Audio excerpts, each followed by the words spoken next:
Hey everyone, it's another StarCraft 2 tournament coming at you. It's going to start May 31st, so this Friday. I'm recording this video before I actually take the flight to go and cast the darn thing.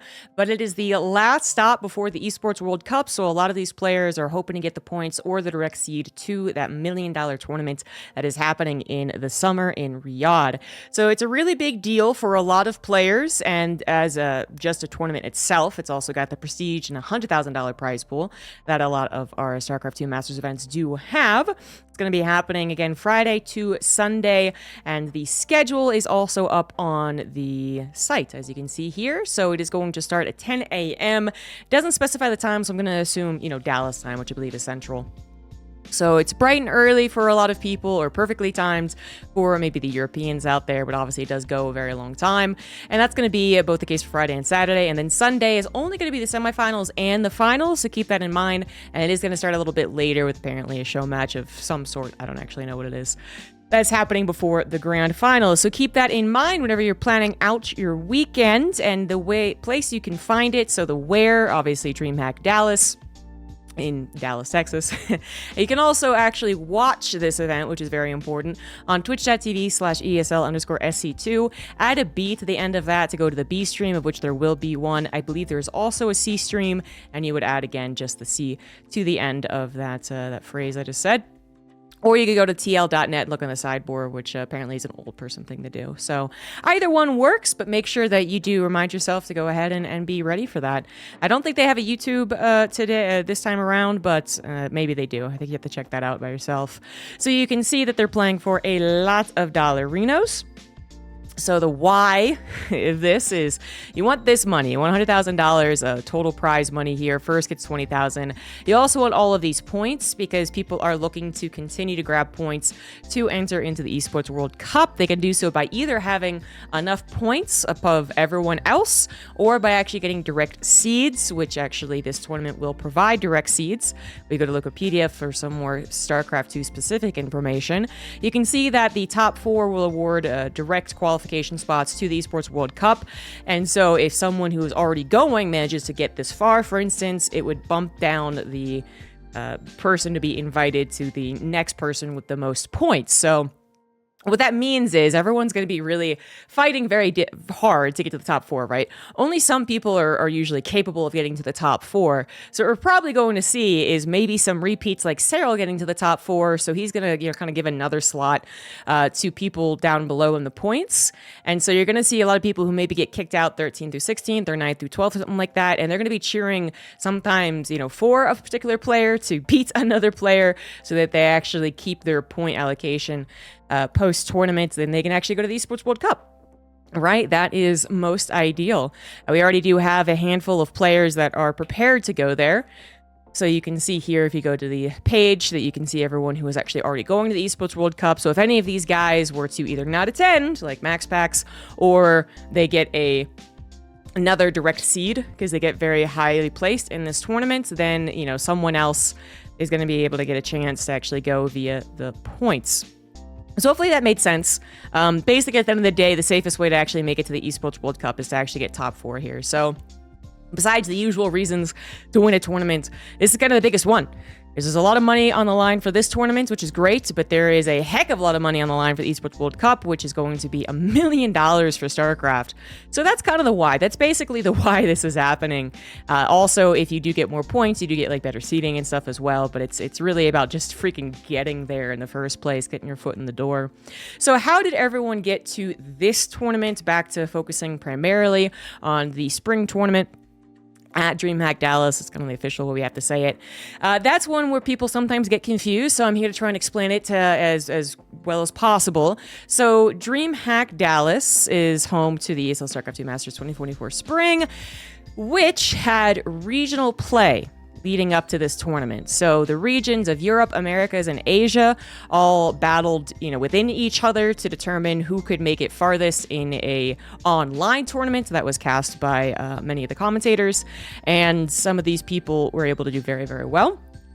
For instance, Clem won the regional here, so he actually got to go to Dreamhack Dallas with everything, all the accommodations paid for. He gets a seed into the winner's bracket. It's good stuff.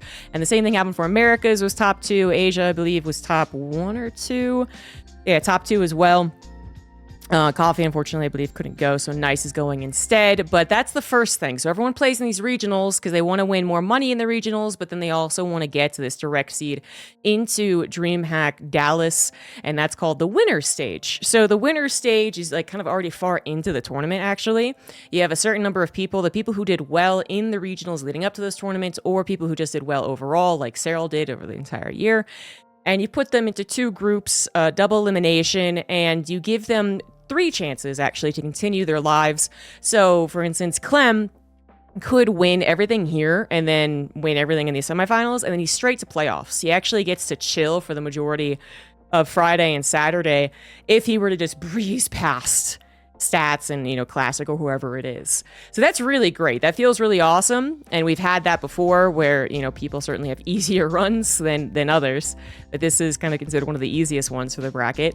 Obviously, if you don't just win, then you get sent to a second chance here, which also would give you access to the knockout bracket. And if you were to lose at any point in this whole entire bracket, upper and lower, that third chance is the knockout bracket. So this is where things get a little confusing for people, but basically the knockout bracket is there to catch all of the falling players. You know, like if you are in the winner's stage already, if you already did well enough to advance to this part of the tournament, then you already are pretty far into the event, like I said. So even if you get knocked out, you go down the lower bracket and then you get to the knockout stage because you lost again, you're actually like at round 2 or 3, I believe, of the knockout stage. So it really pays off to be in the winner's stage. You have a lot of safety nets, but you already had to perform well to be here. For everyone else who didn't perform well during the regionals or overall or whatever else reason they have to pay their own way to Dallas. They actually have to get their teams to get on board, or, you know, they have to drive there if they're Americans or whatever it is. And then they play in the really grueling tournaments formats, which is that they're going to be playing against a lot of other hopefuls, 4 different brackets, again, double elimination each bracket, so at least one more chance. You don't just lose once and leave. But you can see that it's way crueler because, let's say Gumiho loses in the upper bracket and the lower bracket. He's actually completely gone. He is just gone. But if he happens to beat everyone here to win in the upper bracket, the reward is knockout round 1. You do all of this, and the reward right here is knockout round 1, which would put you into here, this bracket, against all the other people who did well in their open stage bracket and people who are losing from the winner's stage. So you're basically really, you know, getting to the cream of the crop as you go through the tournaments, where some lucky, very good players get to kind of relax and chill in the quarterfinals if they just win 2 series. So hopefully that made some sense. We'll try and keep you guys up to date on the broadcast, of course, as to what this means. The knockout bracket can oftentimes not be on the main stage, but obviously if something big happens in the open stage or the knockout bracket, then, you know, of course, we'll mention it, but I think we only get around to casting it in round 3. So regardless, that's kind of the how, all condensed into one. We got qualifiers for regionals. We got regionals to get you here to Dallas in a great seed and all accommodations paid for. And then now it's time for everyone to duke it out over 3 days. So who has actually made it here? You've already probably noticed a couple familiar names, but we have the most recognizable names typically going to be in the winner's stage. These are people who already did very well. So this is where you would see the likes of Clem and Cyril, but obviously you got people from GSL who did well, so Stats is here, Classic is here, North American representation from Estrella and Trigger, and so on and so forth. These are all the names that you expect to see. And then in the open stage, you have plenty of people you also would be cheering for and who could absolutely make a really good run. All of these players here, many of them at the very least, do have a chance to make a very good run. For instance, Beyond, if he came from all the way here to the round of 4, might not be that surprising. Scarlett always has that potential as well, and she's been practicing pretty hard. We got some other American hopefuls like Future, who's actually been doing really well. I mean, it's pretty cool, but it is actually the most grueling form of the tournament, is if you're playing from this open stage to try and get any further. That is the most difficult portion of the tournament.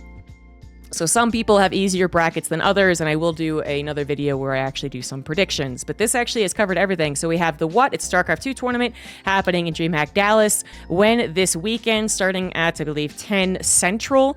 And you have where? Dallas, Texas, but also on the streams, twitch.tv/ESL_SC2, and then add B or C to it for the other B and C streams. And then you have the why. Everyone's playing for the $100,000 on the line for the Dreamhack Dallas tournaments, but then they are also hoping to get these EPT global points alongside the top 4 placement to get a direct invite into the Esports World Cup. I wouldn't call it an invite then, but they qualify directly to it. So that's the big reason why, and the Esports World Cup has $1 million on the line, the biggest prize pool in StarCraft 2's history. So that's a big why. How do they get here? They all played StarCraft for a very long time, basically. They've all been playing StarCraft for years and years and years, so they've been building up their points and their skill and their placements, and they have actually made it to Dreamhack Dallas either by playing very, very well, like the guys in the winner stage, or by kind of sheer force of will. They want to do it, they think they can do well, and so they've scrapped together some cash or asked their teams to send them, and they're playing through the open stage. And then who? All the players you see here.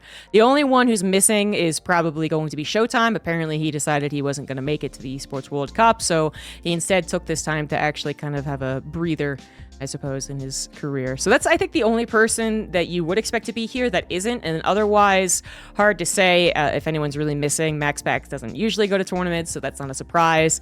And unfortunately, Coffee did not get to the, for whatever reason, he didn't end up going. I don't remember why.